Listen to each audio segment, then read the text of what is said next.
Chapter 16, Natural, Harmonic, and Melodic Minor.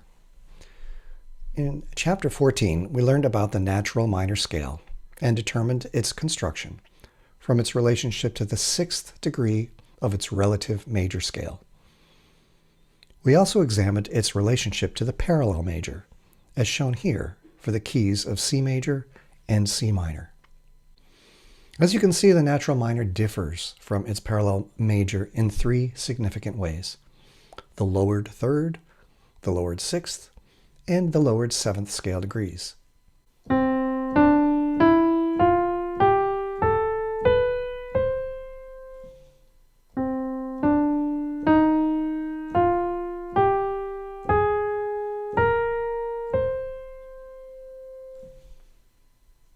You may recall from Chapter 6 that the seventh scale degree of the major scale is often called the leading tone because of its half-step proximity to the tonic pitch at the top of the scale.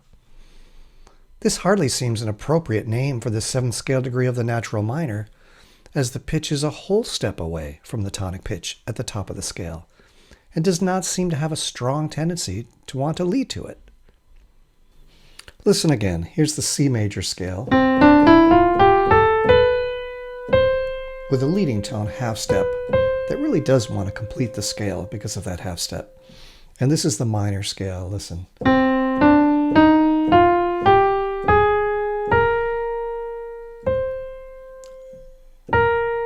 That's a whole step and much less of a sense of urgency to return to the tonic. When composers wish to project a stronger sense of tonality in a minor key, they often alter the leading tone so that the melody has a stronger tendency to resolve to tonic. If we do that in this example, this is what it would look like. We would take the seventh note of the scale, the natural minor scale, and we would raise it from the B flat. To raise the B flat, we would make it B natural. So that, in fact, going from the seventh to the back to the tonic would be a half step. And it would be the same half step that you have in the major scale. The sound would be this.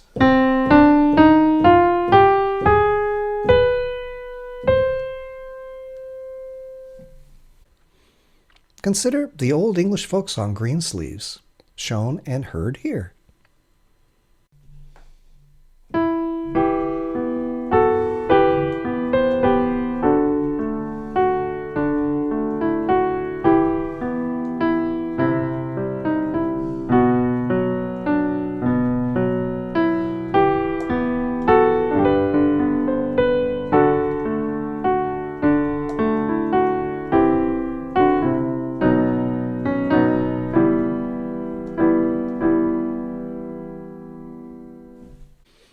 Now the song is clearly in the key of E minor, with a key signature of 1 sharp, as well as beginning and ending notes on E. The E natural minor scale is shown here. You might notice that there's a rather unusual usage of the note D in Greensleeves. Sometimes a D natural is used, as it measures 4, 7, and 12, and sometimes a D sharp is used, as it measures 6 and 14. Now, this song actually represents a gradually historic trend away from the pure mode of the natural minor scale toward a newer hybrid scale that incorporates a raised leading tone. Greensleeves was written at least as early as the 16th century, and composers were moving toward a more concise system of tonality that involved major and minor scales, both employing a leading tone only a half step lower than tonic. When we raise the seventh tone of a minor scale to create this half-step relationship, we call the scale harmonic minor. Sometimes we add a sharp sign to raise the seventh note of a minor scale to create the harmonic minor scale, as in this example.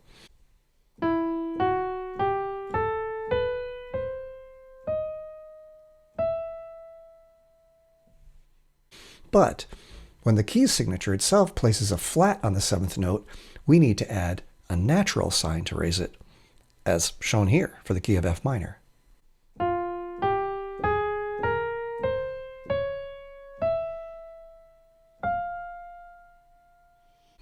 At this point, you should do Check Your Understanding 16.1. You should write the following harmonic minor scales: B harmonic minor and C harmonic minor. You're going to write the key signatures and then write out the notes of the scale, making sure to raise the seventh note. Now here is an A harmonic minor scale. You should go ahead and sing it while you listen to the notes on the piano.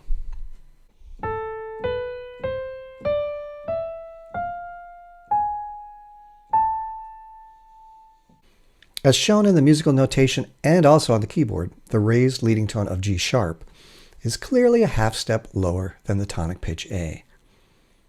But however, in raising the seventh tone, we have created a rather large gap between the sixth and seventh note of the scale. By looking at the keyboard, we can see that the distance from F to G sharp is a second interval, but it's comprised of 3 half steps. An interval like this, which is a half step expanded from a major interval, is called an augmented interval. And when you sang the A harmonic minor scale, you may have noticed that the augmented second interval from F to G sharp was rather awkward and difficult to sing. In fact, the interval is sometimes reminiscent of scales used in the Middle East, and quite unlike the tonality of Western music.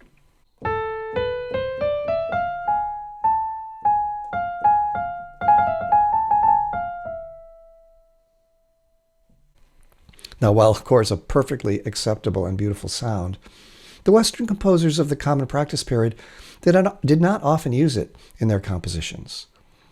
If their musical scale was heading upward or traveling through the 6th and 7th scale degrees on the way to tonic, they would, in fact, raise the 7th scale degree to create a good leading tone, but also they would raise the 6th scale degree to smooth out the scale and eliminate the augmented second.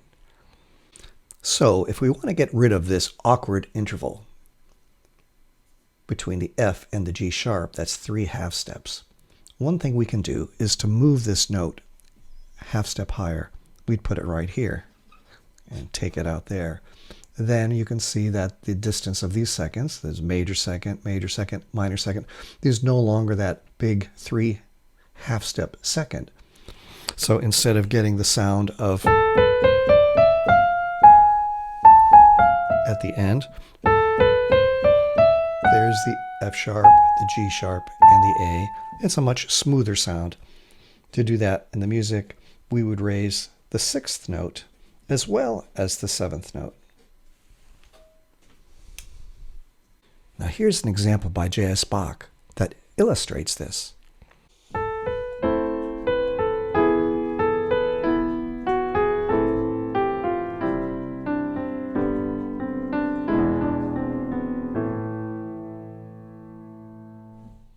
In the second full measure, the musical line is moving upward from E through the 6th and 7th scale degrees, F sharp and G sharp, and then on to the pitch A. Bach raised both the 6th and 7th scale degrees. He wished to create the half-step relationship between the leading tone and tonic, but he also smoothed out the scale by raising the 6th note and eliminating that augmented second interval.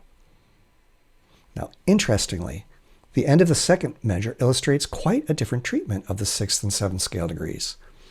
Here, Bach's melody is moving downward from tonic, the A, through the 7th and 6th scale degrees, the G and the F, and then arriving on the 5th scale degree, E, in measure 3.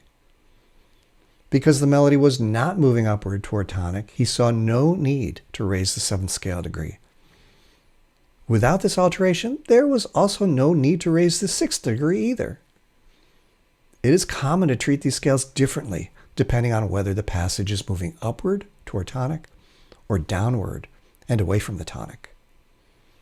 A scale that encompasses these considerations is called the melodic minor scale. In the melodic minor scale, the 6th and 7th scale degrees are raised when it is ascending, but they are unraised, conforming to the natural minor when it is descending. Here is the A melodic minor scale.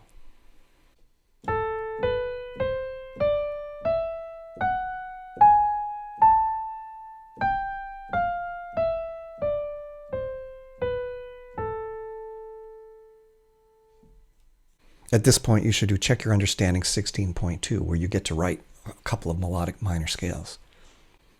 Eventually, you will analyze several melodies that are in a minor key and will begin to realize that most are based upon the melodic minor scale. In fact, that is why the scale is called melodic minor. It is the scale that we base our melodies upon. But we will, however, have ample opportunity to make good use of the harmonic minor scales as well, especially when we learn to create harmonies in minor keys.